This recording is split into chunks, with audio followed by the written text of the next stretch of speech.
Bem, meus irmãos, antes de nós passarmos para o nosso evangelista Adão fazer a primeira parte, queremos neste momento cumprimentar os nossos irmãos que estão participando da nossa transmissão a partir de agora.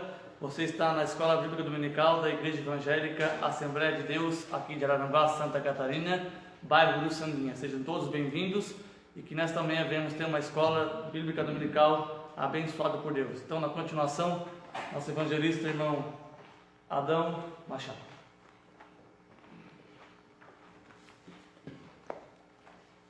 Pai do Senhor, meus amados. Amém. Deus abençoe os irmãos que vieram até aqui nesta manhã aprender na lição número 8, falando da teologia de Sofar. Porque haverá esperança, olharás em volta e repousarás seguro. Jó 11:18.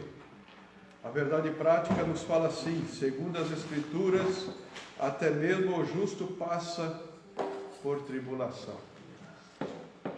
E a leitura bíblica em classe temos 20 versículos. Vamos ler bem rápido para que nós passemos para o nosso professor, para nós aprender nesta manhã a lição número 8. Está em Jó 11, de 1 a 10, e também em Jó 20, de 1 a 10. O primeiro versículo de Jó 11 diz assim: então respondeu Sofar, o Naatita, e disse: porventura não se dará resposta à multidão de palavras, e o homem falador será justificado. As tuas mentiras se hão de falar aos homens, e zombarás. Limpo sou aos teus olhos. Mas, na verdade, proverá Deus que ele falasse e abrisse os seus lábios contra ti.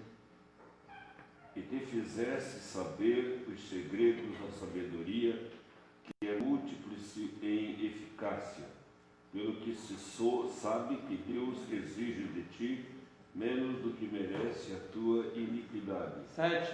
Porventura alcançarás os caminhos de Deus, ou chegarás à perfeição do Todo-Poderoso? Como as alturas dos céus e a sua sabedoria, que poderás tu fazer? Mais profunda é ela do que o inferno, que poderás tu saber? Mantida, pode ler? Mais comprida é a sua medida do que a terra.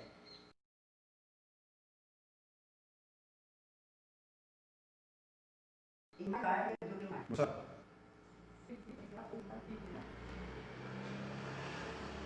Rônio? Então respondeu o doutor, o Leonita, e disse: Visto que os pensamentos me fazem responder, eu me apresso. 3. E ouvi a repreensão que me envergonha, mas o espírito do meu entendimento responderá por mim. 4. Porventura não sabes tu que desde a antiguidade, desde que o homem foi posto sobre a terra. Moledi, pode ler? O júbilo dos ímpios é breve, e a alegria dos hipócritas apenas de um momento. Mamaura? 16. E se fizesse saber os segredos da sabedoria, que é um... A 6, o número 6. É o 6, né? É. São 8? E se fizesse saber os segredos da sabedoria, que é um 120. Do outro lado, irmão Maura. Tá. Ainda que a sua altura suba até o céu e a sua cabeça chegue até as nuvens. O Roger. Como o seu próprio esterco perecerá para sempre, e os que o viam dirão: onde está? 8. Como um sonho voa e não será achado, e será afugentado como uma visão da noite. O olho que ouviu jamais ouvirá, nem olhará mais para ele o seu lugar. Os seus filhos procurarão agradar aos pobres, e as suas mãos restaurarão a sua fazenda. Vamos se pôr de pé, meus amados. Vamos fazer uma oração e vamos passar para o nosso professor de hoje, que é o presbítero irmão Roger. Deus abençoa, Senhor, derrama do teu poder nesta manhã. Queremos ouvir a tua voz através do ensinamento. Abençoa todos que vieram, Senhor, nesta manhã, ouvir, Senhor, aquilo que é necessário para aprendermos na tua seara, Senhor, a ouvir aquilo que é necessário para estarmos contigo todos os dias, meu Deus. Em nome de Jesus te agradecemos. Roger.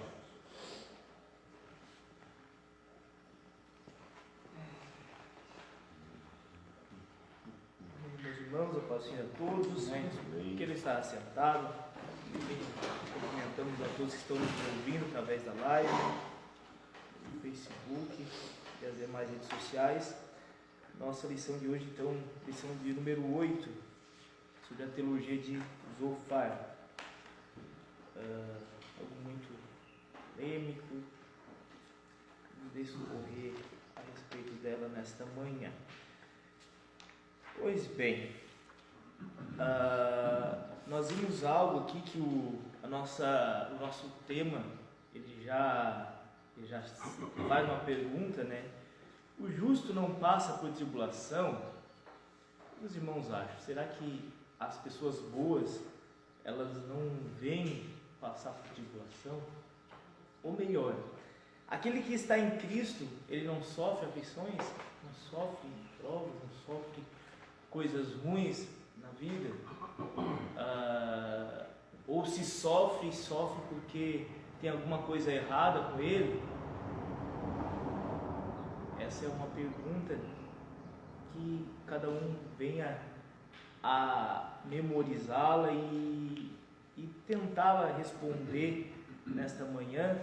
Nós estaremos tratando dela nesta manhã também. Quem está em Cristo pode sofrer aflições? Pois bem, a introdução fala assim: nesta lição veremos o discurso de Zophar, o último amigo de Jó, a falar na série de debates. Ele insistira na tese de que o justo não passa por tribulação. À semelhança do que pensavam seus amigos, ele faz humildade. Todavia, Zophar é mais duro e impiedoso na acusação contra Jó. Ao contrário de seus amigos, ele faz 2 discursos suficientes para derramar seu ressentimento contra o patriarca. Ele o acusa de se levantar contra a sabedoria divina e aconselha Jó a voltar para Deus. Pois bem, nós vimos que Zophar, quando ele assume ali o prólogo, o debate que estava acontecendo, ele é mais incisivo, ele é mais até pesado, porque ele não se contenta com a fala dos demais amigos, né? Aqueles que não acompanharam as demais escolas dominical. Antes dele teve mais 2 amigos de Jó, né?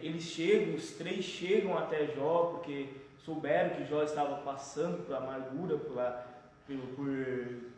um momento difícil, e vem ver o estado de Jó. Os 3 chegam lá, ao ver Jó naquela situação, eles ficam boquiabertos, rasgam seus mantos, e ali ficam por 7 dias, 7 noites sem falar nada ao lado de Jó, apavorado por aquilo que tinha acontecido com o amigo. E após os 7 dias, 7 noites, então Jó, ele começa a falar o que estava acontecendo e a sua angústia, e aí cada um começa a dar a sua versão, a sua opinião pelo que estava acontecendo com Jó, né? E todos eles vêm na linha de raciocínio de que Jó estava em pecado, por isso que Jó estava daquele jeito. Jó tinha alguma coisa de errado com ele, porque não era normal uma pessoa que temia Deus, que estava seguindo o caminho justo, reto, estar numa situação daquela. Só que os demais, eles vêm de forma mais branda. E quando Zophar assume o prólogo, né, quando Jó abre primeiramente a boca, ele explica a situação que está acontecendo. Primeiro vem um amigo, fala, Jó contesta, fala que não é assim. Vem o outro, Jó também contesta, e vem Zophar, e ele não estava contente com o que os amigos estavam falando, pelo que aparenta. E ele vem claramente e fala assim: Jó, tá errado, estás errado, tem alguma coisa errada contigo, estás em pecado, tem que te consertar. E ele é muito incisivo, e Jó, isso dá para ver claramente que Jó se angustia muito com essa posição do seu amigo. Qual é a teologia de Zofar? Zofar compreende que aquele que está com Deus, ele não pode sofrer aflições pela toda a sua impiedade, todos os seus erros, todos os seus maus caminhos, né? E o justo, por sua vez, não existe momentos ruins, só momentos bons, só momentos de alegrias. Zofar tende a pregar a teologia de Zofar tende a pregar um extremismo, né? Aquele que é mau só vai, e aquele que é bom na realidade da nossa vida, da nossa humanidade. É isso que esta manhã, e vamos verificar se de fato é isso. Pois bem, o primeiro tópico fala assim: Deus se mostra sábio quando aflige o pecador. Essa é a primeira colocação de Zofar, tá certo? Aí nós vamos ver colocações de Zofar aqui nos tópicos, né? Então Deus se mostra sábio quando aflige o pecador. A conversão, segundo tópico, a conversão como resposta à aflição. E Deus julga e castiga os pecadores. Essas são as três colocações mais incisivas, mais fortes de Zofar. E o tópico 1, então, no seu primeiro subtópico, fala assim: Deus grande e sábio. Zofar defende que o sofrimento de Jó fazia parte de um sábio julgamento divino, pois para ele Deus demonstra grande sabedoria em reprimir os maus. Por outro lado, os bons jamais passam por tribulação. Para Zofar, se alguém deve algo, tem de pagar. Com dureza, o terceiro amigo de Jó não demonstra a mínima compaixão pelo sofrimento do patriarca de Uz, ao acusá-lo de que se comporta como um animal irracional, um jumento que não tem entendimento, ao não perceber a sabedoria divina na condução das coisas. Para Zofar, Jó valeu-se da sua defesa de palavras exageradas, desrespeitosas, cheias de justiça própria e ignorantes sobre as coisas de Deus. Assim julgou, Zofar a Jó. Pois bem, a primeira colocação dele, ele tem Jó como um tagarela, alguém que fala demais. Por quê? Primeiro, a gente tem que fazer aqui uma colocação inicial, que esses três homens, eles eram amigos de Jó, tá certo? Eles eram amigos de Jó. Tanto que eles vêm e se compadecem da situação de Jó. Às vezes nós vimos, por conta das palavras duras e tudo mais que eles colocam, pode até falar assim: mas eles poderiam tratar Jó melhor, né? Mas nós vimos que a ânsia deles de colocar, de se expor, é de tentar resgatar o amigo daquela situação, tá certo? E nós vimos também essa situação no contexto da época em que a questão, o conhecimento teológico era muito escasso, né? E nós vamos ver isso, vamos comprovar isso com algumas colocações do próprio Jó ao decorrer da lição. E aí eles tinham muito o conhecimento que eles tinham de Deus e da ação de Deus, era muito a questão prática, não era esse estudo que nós temos hoje, teológico e tudo mais. E mesmo hoje nós, com esse vasto quantidade de materiais, de pessoas, de filósofos, de teólogos, sábios, pessoas que buscam lá no fundo todas as questões, nós não conseguimos aqui catalogar as ações de Deus, conseguir prever as ações de Deus, os seus desígnios, a forma a qual Ele vai agir. Deus, Ele é único, e ninguém vai conseguir dimensionar a Deus, ninguém vai conseguir prever a Deus, porque Deus, Ele age por si só, e não existe uma receita de bolo para a gente conseguir prever o que Deus vai fazer. Deus só age assim. Não, nós não conseguimos. Nós compreendemos, sim, as suas características, o seu amor por nossas vidas, a sua misericórdia pelas nossas vidas, e assim por diante. Nós conseguimos compreender as suas características. E aí, mesmo com essas características, Deus é aquele que tem a visão por cima de tudo, né? Nós temos uma visão horizontal, e Deus vê acima de tudo, e Ele veja aquilo que está por vir da nossa vida e como nós devemos nos preparar para aquilo.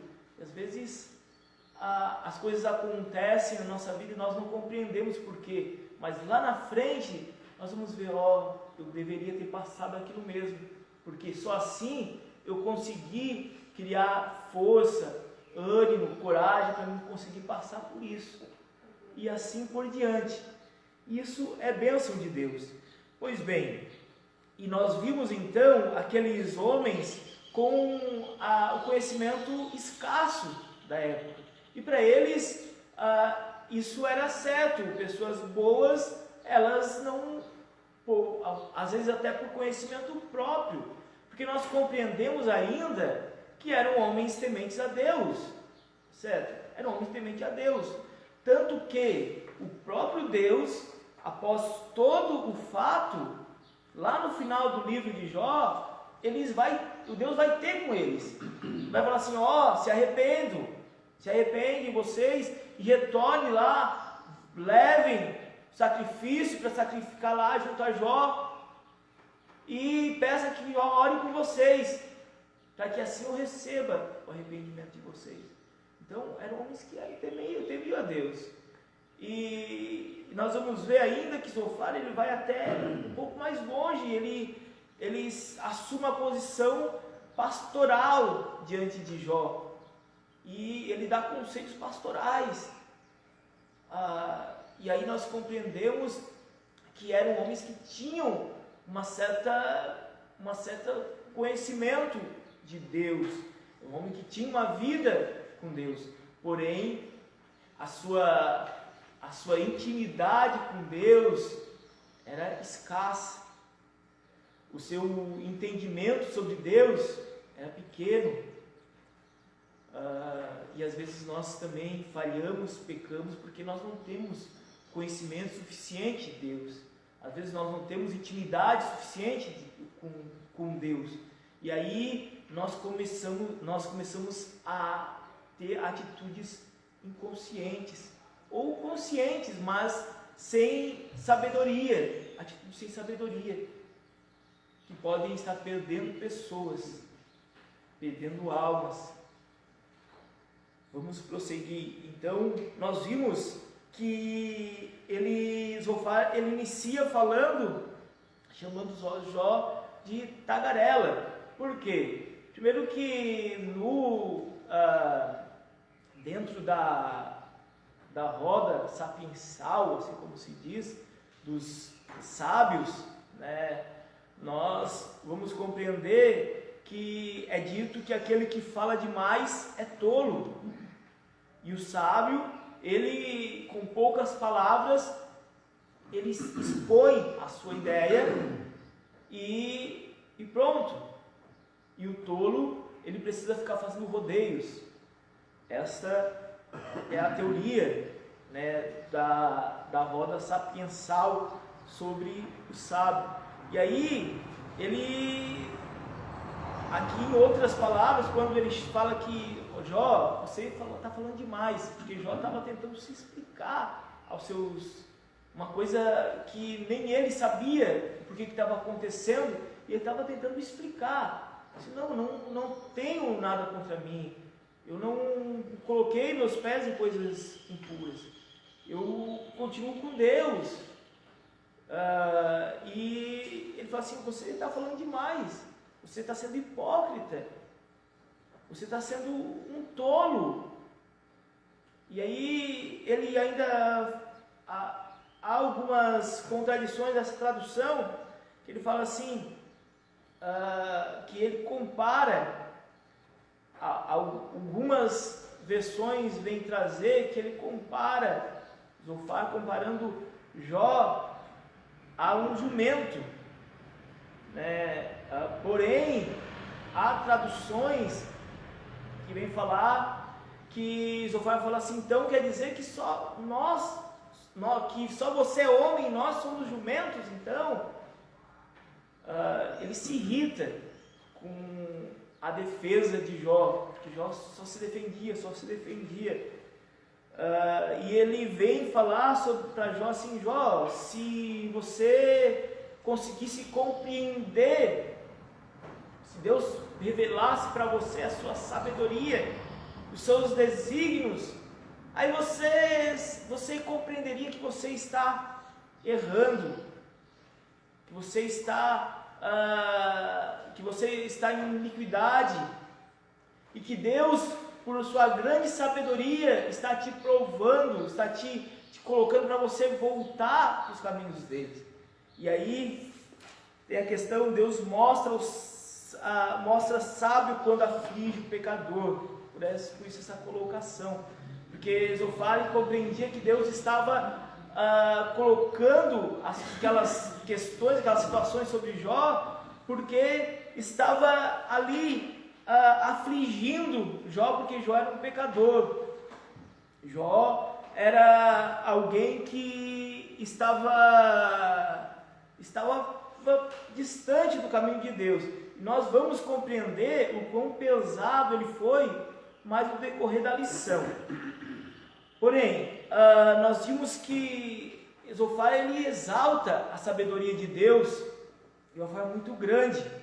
Porém, ele mesmo se contradiz, porque no mesmo passo que ele vai lá e exalta e fala assim, Deus é grandioso, Deus sabe de todas as coisas, está acontecendo coisas com você pela permissão de Deus. E sim, era pela permissão de Deus, até aí tudo certo, mas o motivo era por causa do pecado, e você está em pecado, e isso foi colocado a Jó sem dar opção. Não era uma questão assim, Jó, será que você não tem alguma coisa errada? Você já fez uma alta avaliação na sua vida?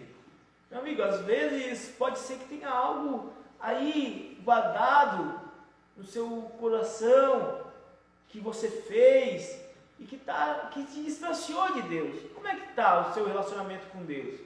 Não foi assim. Foi assim, Jó, você está na iniquidade. O ímpio, ele sofre mesmo, Jó. O ímpio sofre as aflições porque ele faz coisas más. Era assim as questões dele. E aí nós vimos Zofar se contradizendo, porque ele, nas suas colocações, ele demonstrava que tinha um conhecimento total da sabedoria de Deus. Ele se colocava até, vamos dizer assim, como um representante de Deus ali para a vida de Jó, porque ele foi lá e colocou caminhos para que Jó saísse daquela situação. Ele determinou o que estava acontecendo na vida de Jó. Ele revelou, pelo menos aquela profetada, como a gente fala, né? Não é profecia, profetada, de que Jó estava passando aquilo por causa do motivo do pecado e que Deus estava fazendo aquilo por isso. E assim, se ele tivesse aplicado essa exaltação da sabedoria de Deus na vida dele mesmo, ele se contia um pouco mais. Ele se contia um pouco mais e falava assim: não, Deus tem os seus desígnios, Deus é sábio nas suas ações e para tudo tem um propósito. E eu aqui não vou me arriscar em falar se Deus não falou. E aí nós vimos nessa situação o cuidado de julgar nosso irmão.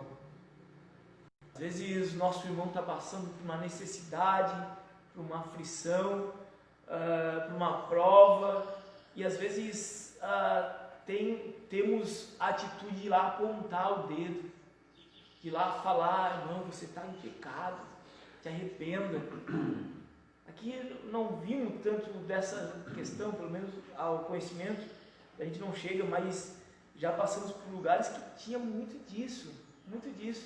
E a pessoa está numa situação, até as pessoas passaram, os irmãos passaram com cara virada, porque o irmão está passando por dificuldade, por luta, por às vezes uma doença, o irmão estiver lá convalente, numa cama, e chegar lá: irmão, você está assim, será que você não tem alguma coisa? Arrepende. Irmão, a gente tem que cuidar. Numa situação de prova, de luta do nosso amigo, do nosso irmão, a atitude correta é de nós orarmos por ele, é de nós oferecermos um ombro amigo por ele. Quando nós vimos ali a parábola do bom samaritano, nós não vimos o bom samaritano lá perguntando. Ele simplesmente pega, vai lá, coloca curativo nas feridas, leva para a estalagem, cuida.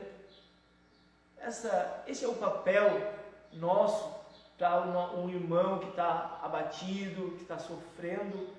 E aí sim nós vamos estar aplicando de fato o amor ao próximo que o nosso Jesus vem pedir para conosco. E muitas vezes nós nos esquecemos disso e nos colocamos como juiz, né? E assim estava Zofar naquele momento, se colocando como juiz de Jó.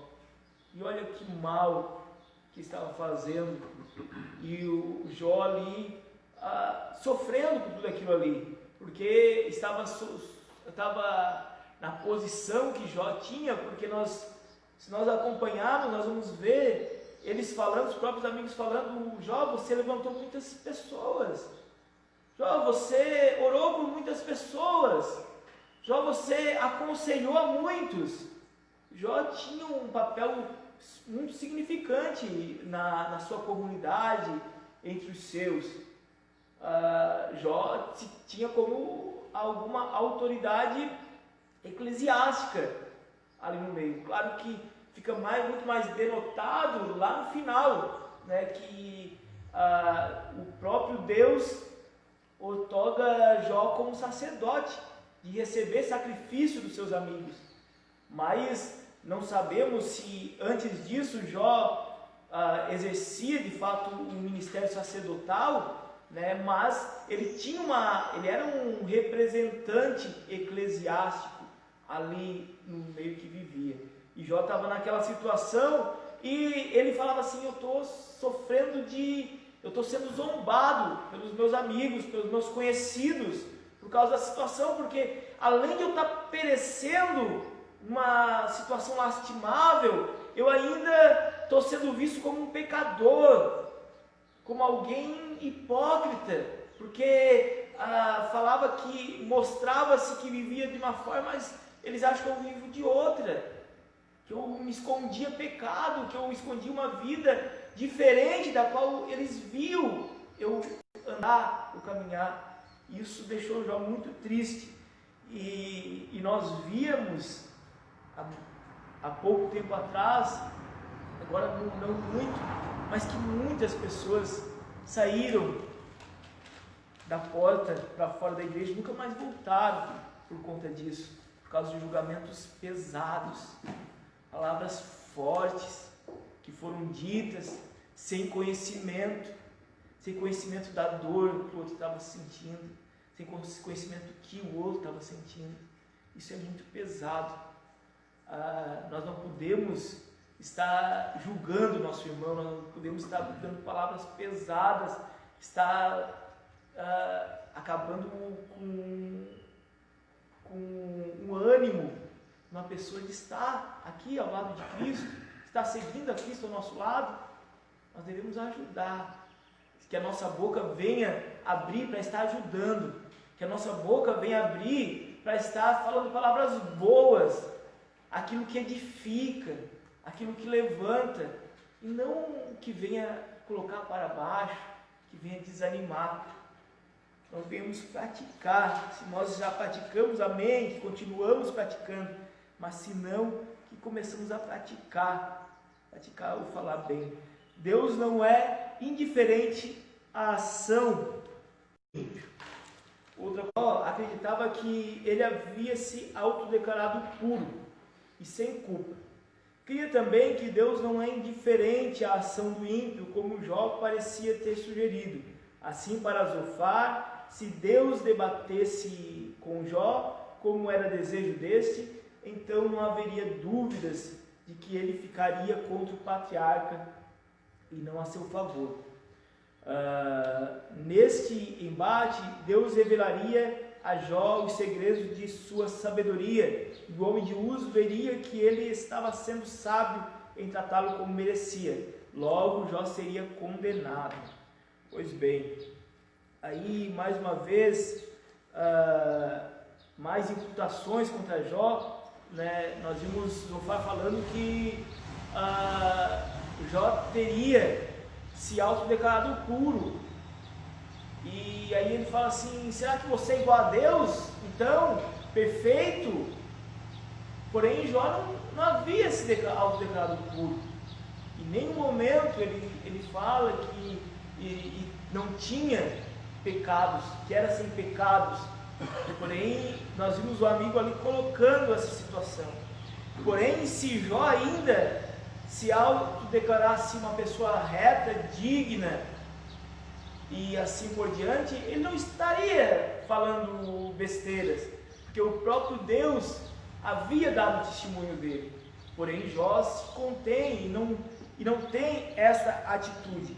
E aí nós vimos novamente uma situação, né? O cuidado de interpretar aquilo que o nosso amigo fala, aquilo que o nosso irmão fala, o cuidado de interpretar. Jó falou, foi chamado de tagarela, porém foi imputado de falar coisa que não disse, porque nem estavam escutando o que Jó estava falando. E o amigo lá convalescido, e eles não estavam escutando. Claro que talvez na ânsia de falar algo para ajudar, ou talvez aquela situação de ver o amigo prosperando. Jó era um homem próspero, sua vida, o que plantava dava, o que criava multiplicava, os seus filhos eram bastante filhos, fortes, saudáveis. Jó era visto como um homem bem-sucedido, né? E aí nós víamos, talvez, nesses relatos, algumas pitadinhas de, mesmo sendo amigo, mas de contrariedade, né? Talvez viam Jó crescendo e falavam assim: não pode ser que ele tem tudo isso aí honestamente, está fazendo alguma coisa de errado, porque para mim não acontece, só para ele acontece. Havia uma certa inveja com a vida de Jó ali. E isso pode acontecer no nosso meio? Pode acontecer no nosso meio. Nós devemos nos cuidar para que nós não entramos nesse engodo do Satanás, que tenta querer colocar-nos uns contra os outros, e nos fazemos ver erros, defeitos do nosso irmão, sendo que nós não estamos em posição disso. Nós devemos amar nosso irmão, ajudar o nosso irmão e orar para o crescimento do nosso irmão, que a igreja de Uruçanguinha seja abençoada, em nome de Jesus, e que não venha ter esse sentimento de inveja entre nós, tá certo? Que não haja esse sentimento na nossa vida. E aí nós vimos sobre a questão de Deus é indiferente à ação do ímpio. Nós vimos que Zofar, ele fala que Jó estava igual um ímpio. Jó era um ímpio que vivia no pecado, vivia na impiedade, né? E que Deus era indiferente a esta ação. Deus não é indiferente à ação do ímpio, ou seja, Deus não deixava passar batido a essa ação do ímpio, e por isso ele estava tratando com Jó, e que se Deus fosse entrar num debate com Jó, assim como o próprio Jó queria, porque Jó falava assim, chegou uma hora que Jó chegou assim, não adianta eu ficar aqui debatendo com vocês, eu queria mesmo estar junto a Deus, porque aí eu poderia estar sabendo o que está acontecendo comigo. Claro que Jó, no seu desespero, ele acaba de fato falando demais, do seu desespero, porém em nenhum momento ele blasfema contra Deus, em nenhum momento ele se coloca, ele imputa algo ruim a Deus, ele permanece firme, só que angustiado, e ele fala, se eu pudesse falar com Deus, eu conseguiria resolver a minha situação, porque aí eu iria conversar com Ele, e iria saber o que está acontecendo na minha vida, e Ele iria ver que em mim não tem motivos para eu estar sofrendo tanta lástima. Porém Zofar, na sua consciência, falava que entendia que se ele falasse com o próprio Deus, se Jó falasse com Deus, ele se teria como condenado, teria como culpado. Pois bem, na continuação aqui fala, todos se passando por sábios. Pois bem, aí nós vimos aqui, fala assim o nosso subtópico, Jó reage com ironia à sabedoria defendida anteriormente por seus amigos, agora por Zofar. Este, juntamente com seus amigos, havia se levantado como legítimo representante do verdadeiro saber. Zofar, pois, pretende representar o próprio Deus em seu discurso. Todavia, Jó está convencido de que isto não passava de charlatanismo. Vós, porém, sois inventores de mentiras, e vós todos médicos que não valem nada. Ele, portanto, está resoluto em deixar os amigos e ir à procura de Deus. Mas eu falarei ao Todo-Poderoso e quero defender-me perante de Deus. O patriarca estava certo de que havia uma sabedoria do alto que seus amigos desconheciam por completo, e quando revelada ficaria ao seu lado. No lugar dos julgamentos dos homens, há uma sabedoria do alto que sonda os corações dos que são chamados pelo nome do Senhor, pois esses não vê como os homens veem. Olha só então, Jó, ele acaba se decepcionando com seus amigos. Os 3 amigos vêm falar, ele tenta explicar a sua situação, e mais, há uma roda de colocação, ou seja, um amigo fala, Jó explica, o outro fala, Jó explica de novo, e assim sucessivamente até o terceiro, e depois de passar o terceiro, eles retornam a fala. E os 3 falam novamente. E Jó tentando se explicar. E quando chega pela segunda vez que se passa todos, Jó fala assim, não, vocês, calem-se vocês, eu vou me explicar, eu vou falar aqui, eu vou falar, e Jó começa agora a colocar questões práticas de experiência própria para eles, e começa a dar ali uma aula para eles sobre teologia, na prática explicando as formas de Deus agir. E aí nós vimos que ele se exalta e acaba até chamando eles de mentirosos, de ajudando, né, está consolando, e acabam criando mais tristeza. E às vezes acabamos fazendo isso com aquela pessoa que está sofrendo. Será que a gente já não fez isso com o nosso irmão, para aquele que está convalescendo, não só por doença, mas está enfrentando uma situação difícil, em vez de ir lá falar uma palavra de apoio e acabar falando algo que deixa para baixo, que coloca para baixo, que coloca desânimo, que faz aquela angústia daquela pessoa ser maior do que a própria situação dela já o fez, que nós venhamos cuidar, para que nós não venhamos passar por isso. Pois bem, então todos se passando por sábios, essa era a situação que estava acontecendo ali. E aí, nós vimos que eles se achavam detentores de toda a sabedoria, né?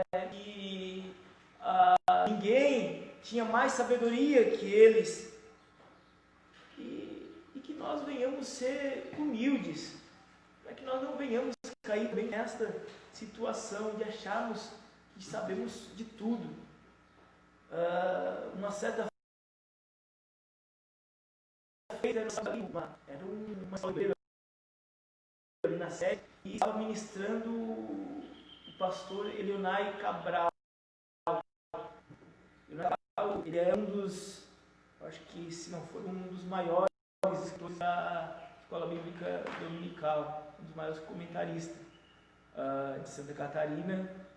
Pensa num homem inteligente, pensa num homem sábio, muitos livros escritos, e ele ali falando para nós, e nós escutando, e a gente não se cansa em escutar, porque muita coisa, muita experiência, muito conhecimento, e quando a gente pega uma pessoa que tem muito conhecimento para transmitir, a gente se alimenta e a gente nunca se enche.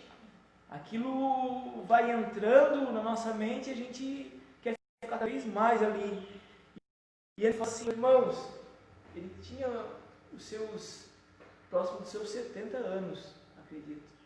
E ele fala assim, eu tenho muito para aprender ainda. Eu tenho muito para aprender ainda com Deus. Deus tem muito ainda para me ensinar. E quando eu olho para aquilo, quando eu olhei para aquilo, eu disse assim, meu Deus, e nós? Né? E assim, nós não podemos nos dizer detentores do saber, de toda sabedoria, conhecimento. A palavra de Deus ela é infinita. A Bíblia aqui, ela vem decorrer algumas questões sobre Deus, mas Deus ele é infinito. Ele é infinito. Nós não vamos conseguir compreendê-lo totalmente nunca. A palavra de Deus, nós vamos ver que a cada dia, se nós nos alimentarmos, nós vamos aprender algo novo. Nós podemos ficar lendo ela 20, 30, 40, 50 vezes. Todas as vezes que nós lemos ela, nós vamos aprender algo novo. Olha como é que é. Deus renova nosso conhecimento dia após dia. Isso é maravilhoso. Isso é maravilhoso. que nós não venhamos nos estabilizar. O que acontece muito nas nossas igrejas de hoje, que nós estamos nos estabilizando, achando que nós já chegamos aonde deveríamos chegar. E nós não crescemos, não evoluímos mais espiritualmente. Nós não evoluímos mais no relacionamento com Deus. Nós não evoluímos mais no conhecimento de Deus. Porque achamos que nós estamos dentro da igreja, vindo, assistindo os cultos, as reuniões, e isso é suficiente. E isso nos dá uma grande sabedoria. Não, nós devemos buscar cada vez mais de Deus. Nós devemos cavar cada vez mais de Deus. E aí Ele vai renovar o nosso conhecimento, o nosso entendimento, dia após dia. Isso vai nos dar força, isso vai nos dar ânimo, isso vai nos criar resistência para que nós não venhamos cair em qualquer bobagemzinha que venha nos falar, em qualquer profeta igual Zofar vir nos falar, que nós venhamos estar buscando conhecimento, base, para que nós não venhamos ser tidos como tolos se passando por sábios. Pois bem, aqui nós vimos que Jó, ele acaba falando assim, não, eu quero chegar a Deus, porque lá eu vou ter de fato alguém que me olhe de verdade e ver como que eu sou. E às vezes certas coisas não vale a pena nós desabafarmos com quem não pode nos ajudar, com quem não tem poder de nos ajudar, com quem às vezes se mostra, mas não vai conseguir compreender a nossa situação. Às vezes é melhor nós estamos seguindo o conselho de Cristo, entrar no nosso quarto, fechar a porta e se chegar a Deus. Ele compreende toda a nossa situação, todo o nosso sentimento, tudo aquilo que nós estamos passando, Ele compreende. E Ele vai ter a melhor resposta para você. Pois bem, a conversão como resposta à aflição, a purificação moral. Essa foi o caminho, então, a qual Zofar colocou para Jó. Jó, você precisa se converter. Olha só. Purificação moral. Nos versículos 13 a 20 do capítulo 11, Zofar concluiu o seu discurso sobre a situação de Jó. Ele não tem dúvida de que o patriarca está em pecado, e por isso a única forma de ele se restabelecer é por meio de uma purificação moral. Zofar, portanto, conclama Jó ao arrependimento e conversão. Ele enumera 3 passos para que isso aconteça: a conduta correta, oração e renúncia ao pecado. Então, segundo Zofar, se Jó cumprisse essas condições, reconhecendo que estava em pecado, Deus o restauraria de sua miséria. Entretanto, a ideia de arrependimento de Zofar é mais de natureza externa do que interna. O que está em vista é uma teologia do moralismo salvífico em vez da graça divina. Nesse aspecto, o arrependimento não passava de um mero ritual. Na teologia de Zofar, a simples prática destes ritos trazia consigo o poder de conferir o favor divino. Na verdade, isso era o que se conhece hoje como legalismo religioso. Porém, pois bem, Zofar, ele fala que Jó estava em pecado. Ele se mantia ali, resoluto, sem sair daquela posição. Jó era perverso e pronto, e precisava se converter. Olha só, como julgar uma pessoa assim, né? Como nós podemos compreender o íntimo de uma pessoa?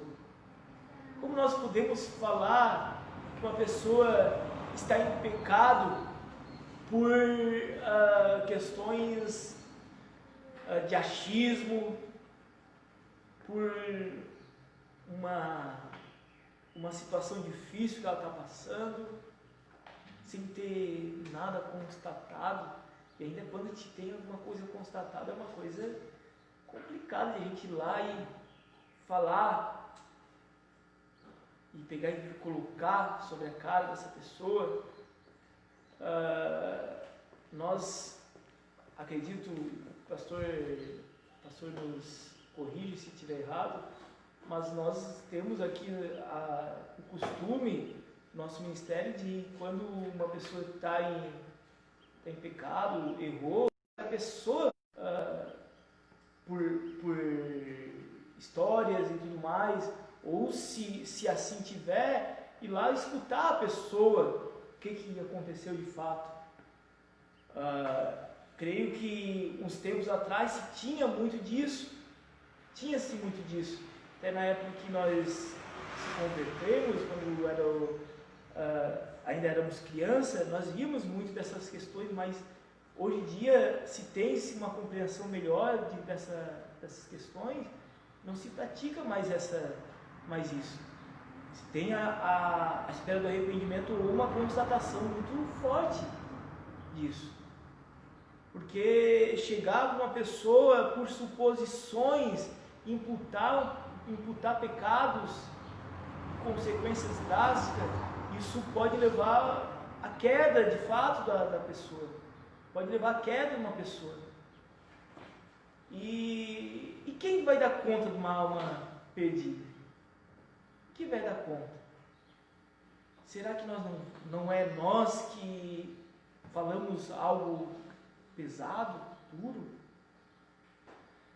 E aí nós vimos Zofar falando aqui que ele precisava, que Jó precisava ter uma conversão, né? Nós vimos que são 4, até o comentarista fala em 3, mas nós vimos 4 posições, 4 caminhos que Zofar coloca, né? Nós vimos a consagração do coração a Deus. Ele coloca que Jó precisava consagrar seu coração a Deus primeiro, deixar o seu coração o seu coração aberto para Deus, consagrar, tirar aquilo que não condizia com aquele que professava a Deus no seu coração, estender as mãos em direção a Deus, clamando por perdão, ou seja, pedir a misericórdia de Deus, levantar suas mãos pedindo misericórdia de Deus, lançar para longe a iniquidade, aquilo que ele tinha pecado, tirar da sua vida, não pecar mais, tirar fora da sua vida. E por último, para que não permitisse que o pecado habitasse na sua casa, que o pecado não viesse habitar mais na sua tenda. Esses são os 4 pontos. E nós vimos que são 4 questões muito interessantes e que faz total sentido. Esses são os passos necessários para uma conversão genuína, para uma conversão verdadeira. Porém, o contexto não era esse. Não era esse o contexto. Jó não precisava se converter. O caminho para Jó, naquele momento, era enfrentar aquilo que estava passando, era andar pelo vale da sombra e da morte, era estar passando aquele caminho ali, sabendo que Deus estava com ele, e no final ele teria vitória. Esse era o caminho, e às vezes é esse o caminho que é para nós, que nós devemos trilhar. Às vezes é necessário arrependimento, sim. Às vezes certas situações acontecem com nós, para nos colocar mais próximo de Deus, sim, Às vezes questões acontecem na nossa vida que nós precisamos, mas aí nós, como crentes salvos, conhecedores do Evangelho de Cristo, aquele que busca o conhecimento diuturnamente, nós fizemos uma autoavaliação da nossa vida, e assim como Paulo fala lá em Coríntios, examine o homem a si mesmo. Nós vamos nos examinar e ver o que tem de errado e retornar para trás e fazer aquilo que era para ser feito. Assim como Israel, muitas vezes aconteceu de que eles saíam fora dos caminhos, dos trilhos ao qual Deus colocava. Deus ia lá, colocava alguma situação difícil para eles, eles retornavam para Deus, Deus mostrava, e assim por diante. E assim acontece essa vida. E às vezes nós precisamos recuar. Porém, Jó, novamente aqui colocando, Jó não era essa situação de Jó. Jó estava com a sua vida correta. Era uma provação. E às vezes também é uma provação que acontece na nossa vida. E às vezes nós fizemos essa autoanálise e não vimos, assim como Jó estava fazendo na sua vida, uma autoanálise, e ele não viu nada que lhe desabonasse, que pudesse estar recorrendo ao arrependimento, algo do tipo.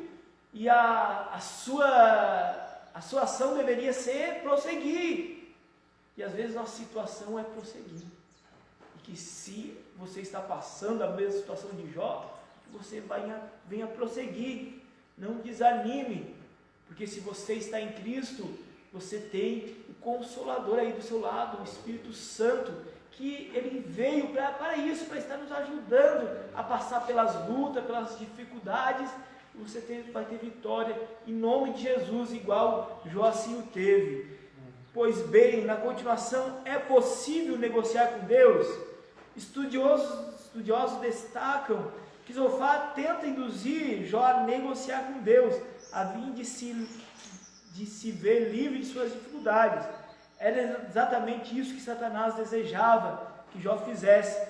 O diabo acusou Jó de ter uma fé interesseira, com base nas promessas de prosperidade em troca de sua obediência. Se Jó tivesse seguido o conselho de Zofar, teria feito exatamente o que o inimigo queria.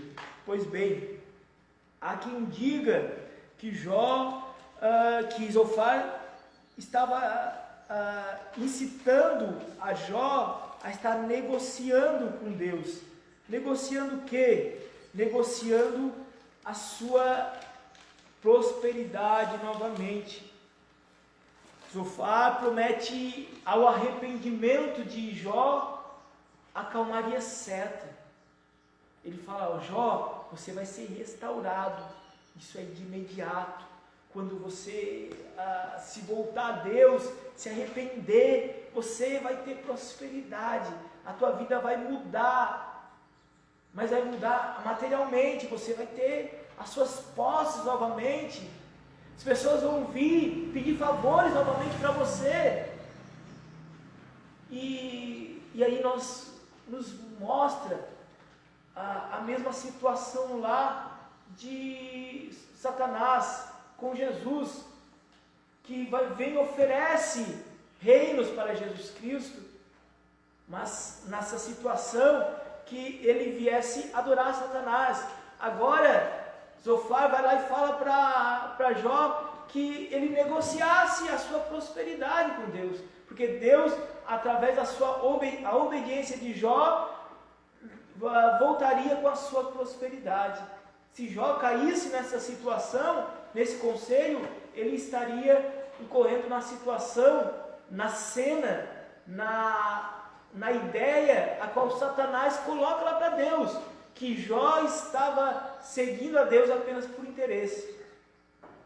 E aí Satanás teria ganhado a peleja, porque Jó se mostraria que ele estava de fato errado, ia cair numa situação que estava errado, ia se convencer que estava errado, mesmo não estando, ia tentar negociar com Deus a sua prosperidade. Então, continuando aqui, e aí nós vimos então a questão da troca da estabilidade de Jó pela troca da obediência. Essa era a situação que Zofar colocou. que alguns compreendem isso como uma barganha. De fato, é uma barganha. E isso nós vimos muito na teologia da prosperidade, né? Que a gente vê, dá para Deus isso que Deus dá daquilo em troca. Faz isso para Deus que Deus dá isso em troca. E assim por diante. Quando a gente faz para Deus, que a gente faz sem intenção, sem segundas intenções no nosso coração, que a gente faz por amor, Deus nos recompensa 10.000 vezes mais. Isso é um fato. Deus está servindo a Deus por interesses, mas sim por amor, porque por ver a sua característica de bondade, por ver que Ele é um Pai amoroso, misericordioso com as nossas vidas, que amou a cada um de nós, mesmo antes de nós o conhecê-lo, mesmo antes de nós virmos a essa terra, Ele já nos amou. Isso é maravilhoso, isso já é motivo para nós estarmos junto a Ele. E aí, por conseguinte, ainda nós temos a nossa salvação. Isso é maravilhoso. É uma vida eterna, promessa de vida eterna. Isso é mais do que motivo para que nós estejamos com Ele. Isso é maravilhoso. E aí nós vimos, não vou aqui ver a citação, mas o tempo já está nos pegando. Jesus não nos promete calmaria certa. Zofar estava prometendo alívio certo ao estar ao lado de Deus, a ser obediente a Deus. Jesus não nos promete que nós vamos ter sossego certo. Lá em João 16:33, se os irmãos depois quiserem ler, Jesus fala assim: no mundo tereis aflição, mas eu venci o mundo. E assim, que vocês venham estar firmes, mesmo estando na aflição, que vocês estejam firmes com Cristo. Cristo, Ele vem nos prometer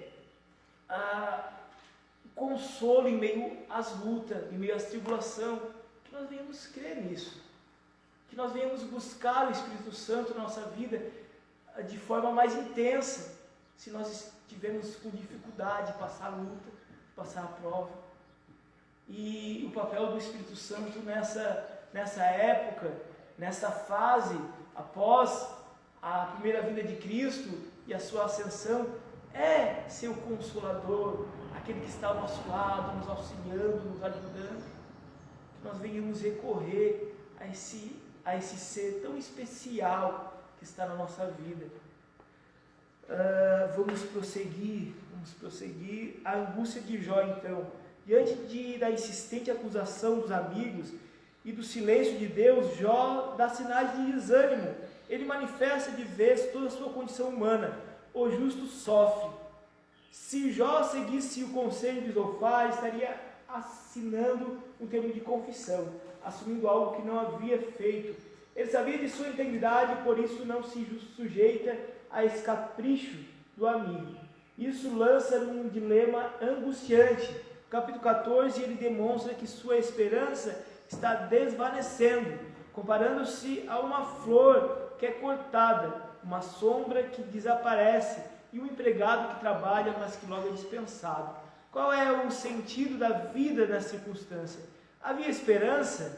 Jó parece estar desiludido. Até mesmo uma árvore, quando tem seu tronco cortado, volta a ter brotos novamente. Mas isso não acontecia com o homem.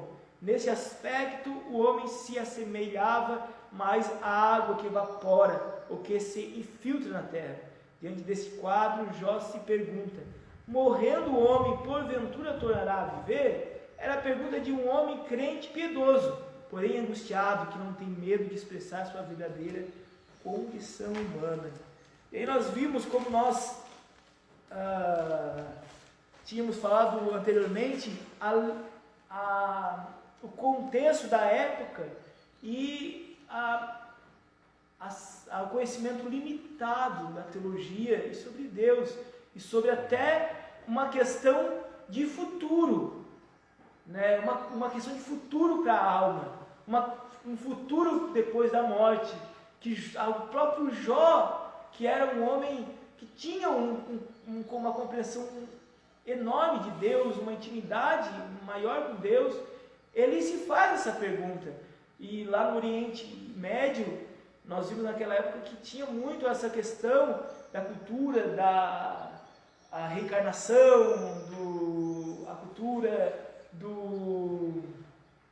da ressurreição e assim por diante. Várias culturas ficavam perambulando por ali. E Jó, ele está angustiado, e os seus amigos deixam ainda mais após as suas colocações, seu questionamento, né? E Jó fala assim: tudo acaba aqui, será? Será que tudo acaba aqui? Será que eu vou acabar assim? Esse vai ser meu fim? Será que não vai ter algo além daqui? Jó se pergunta isso. Nós hoje, através de Cristo e depois da revelação de Deus, até mesmo no Antigo Testamento, mas nos anos mais recentes, próximos da vinda de Cristo, nós vimos a revelação maravilhosa de uma vida eterna para nós. Nós sabemos que há algo além daqui. Por mais que nós soframos aqui sobre essa terra, nós sabemos que há uma recompensa para nós no porvir. Isso é maravilhoso. Isso é maravilhoso. E aí nós vimos que Jó, ele busca algo além do seu tempo, né? Busca algo além. Ele se arrisca em buscar algo além. Será que tem algo além dessa terra? Será que há algo além dessa vida? Que nós, assim como Jó, venhamos nos pautar na palavra de Deus, buscar mais a palavra de Deus, para que nós venhamos estar sólidos nas nossas convicções e que nós venhamos estar bem estruturada a nossa fé, para que nenhum vento venha nos balançar. Tópico 3. Deus julga e castiga os pecadores, o castigo dos maus. Então, o capítulo 20 contém o segundo discurso de Zofar. Nele, Zofar lembra Jó que a aparente prosperidade dos ímpios não passa de ilusão e dura apenas um instante. Na verdade, ele repete que os seus outros amigos já há muito vim dizendo. Versículos 12 a 14 desse mesmo capítulo são usados por Zofar para comparar o deleite do ímpio a uma comida envenenada. Ela pode saciar, mas proporcionará uma digestão trágica. Desta forma, tudo o que o ímpio adquiriu de forma desonesta e pecaminosa terá que devolver e restituir. Esse ímpio terá como adversário o próprio Deus, que o julgará e punirá. Pois bem, o Zofar, ele vai lá e compara Jó como o mais cruel dos homens maus, que vai lá, rouba, que tem os seus bens porque saqueou dos pobres, e esse homem terá o seu dia de pagar as contas, né? Vai ter que encostar, como a gente fala, a barriga no balcão para estar pagando as suas contas, e esse pagamento seria aqui nessa terra, e conforme Zofar, Jó estaria pagando os seus maus passos, né? Ele vem falar sobre a teologia da retribuição. Teologia da retribuição é algo que vem falar o extremismo, como nós falamos inicialmente. Aquele que faz mal vai receber o mal, aquele que faz o bem vai receber apenas o bem. Tem algo certo nisso? Tem, mas ela não é algo generalizado, né? E a pessoa não vai só receber o bem, mesmo assim boa, porque nós estamos aqui sobre as leis deste mundo. O homem pecou e todos nós, por o homem pecou, todos nós somos pecadores. Por o mal ter entrado sobre a terra, toda a terra está em desequilíbrio, e por isso todos que estão debaixo das regras, das leis dessa terra, estão sob a questão, primeiro, o homem, ao erro de pecar, né, está sujeito a pecar por conta do pecado do homem, e o desequilíbrio da terra de ter aflição. E isso é algo para todos, e não tem como se escapar disso, apenas lá na segunda vinda do Senhor Jesus Cristo. Vamos continuar aqui para nós terminar. Jó diante de um paradoxo, então. Jó, ele coloca, então, agora situações práticas, né? E ele, por as suas questões práticas, ele coloca assim: eu já vi o ímpio prosperar largamente e não sofrer, e morre em paz. Como é que vocês vão falar, então, que o ímpio só sofre? Ele coloca em filosofar. Ele começa a colocar questões para todos. As coisas naturais são para todos. Todos têm a possibilidade de prosperar. Isso é a bondade de Deus para todos, que trata todos com bondade. E mesmo aqueles que são inimigos de Deus. E isso mostra o grande amor de Deus sobre nossas vidas. E aí, eu quero deixar aqui, para nós terminar, a verdade vem à tona, né? A lei da retribuição não se aplica a todos. A esfera da existência humana nem explica os caminhos soberanos do Altíssimo, pois Deus também faz o que o sol se levante sobre o mal e o bom, e a chuva desce sobre justos e injustos. Pois bem, não há como prever os desígnios de Deus. E Zofar estava querendo assim o fazer, falando que era algo certo. Deus era algo previsível. Deus não é um ser previsível. Que nós venhamos estar nele, estar assim, lá como Ezequiel, sim, como a visão de Ezequiel, está navegando no oceano do Espírito Santo, e que os nossos pés não alcancem mais o chão, e Ele venha nos dirigir. Isso, quando nós acontecer isso, será maravilhoso. Nós vamos estar no controle de Deus sobre a nossa vida. Matteo Henry, um grande escritor e comentarista da Bíblia, fala assim: as dádivas da generosidade de Deus para os homens maus que estão em rebelião com Ele nos ensina a fazer o bem àquele que nos odeiam, especialmente considerando que, embora haja em nós uma mente lasciva que é inimiga de Deus, assim ainda compartilhamos de sua generosidade, e só por conseguinte serão aceitos como filho de Deus aqueles que procuram se assemelhar a Ele, particularmente em sua bondade. Amém, meus irmãos? Eu entrego essas palavras em nome de Jesus. Muito obrigado a todos que estiveram conosco, aí nos aturando até agora, através dessa live. Que Deus venha nos abençoar. Mas nós vamos dar a conclusão rapidamente, em seguida o nosso coordenador na continuação. Vimos como Jó continua sua defesa contra os argumentos de seus amigos, que insistem em acusá-lo do pecado.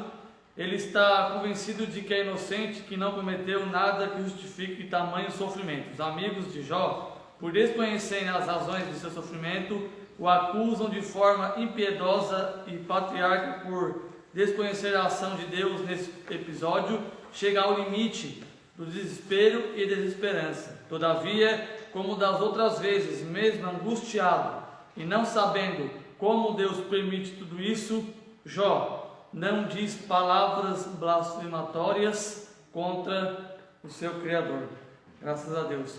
Queremos agradecer aqui, irmãos, participando nesta manhã da nossa live: presbítero irmão Eloy Alves, Luiz Carlos Alano, Ezequiel Pereira, Elba Coelho, Marielle Santos, Everaldo Gislaine, Laureci Toledo, Josi Campo, Elaine Frei e Josimar Medeiros, dentre outros que estão já adentrando e participando. Que Deus venha abençoar a cada um nesta manhã, e à noite nós retornamos com a transmissão do nosso grandioso culto, com a participação dos nossos jovens. Deus abençoe a todos, em nome de Jesus.